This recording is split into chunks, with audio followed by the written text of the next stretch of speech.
Power star Pawan Singh का पुदीना song फिर से आने वाला है दोस्तों। इसका शूटिंग अभी कंप्लीट नहीं किया गया दोस्तों। ये हल्ला चल रहा है कि शूटिंग कंप्लीट कर लिया गया दोस्तों।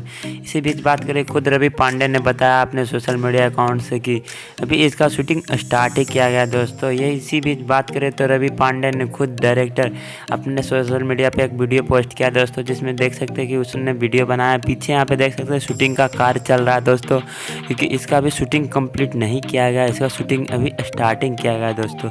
और इसी बीच बात करें सिंगिंग के, तो इसमें अनुपमा यादव दिखने वाली है और पवन सिंह इसमें दिखने वाले हैं। और इसी बीच बात करें तो पुदीना 2 का सॉन्ग जो आने वाला वो बेहद खास हो सकता है दोस्तों, क्योंकि पुदीना सॉन्ग करीब आया था दोस्तों, 1 साल हो गया था। बेब म्यूजिक से आने वाला था पुदीना, क्योंकि पुदीना 2 भी बेबी म्यूजिक से रिलीज़ किया जाएगा दोस्तों।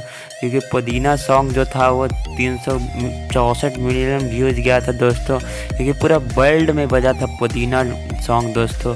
तो इसी बीच बात करें रवि पांडे का, जो कि बताया कि अभी इसका शूटिंग अभी स्टार्ट किया गया दोस्तों। तो देखते हैं पुदीना 2 की शूटिंग कैसी होती है और कैसा वीडियो रहता है दोस्तों। तो इसी तरह के रिलेटेड वीडियो पाने के लिए चैनल को सब्सक्राइब करो दोस्तों। मिलते हैं नेक्स्ट वीडियो में।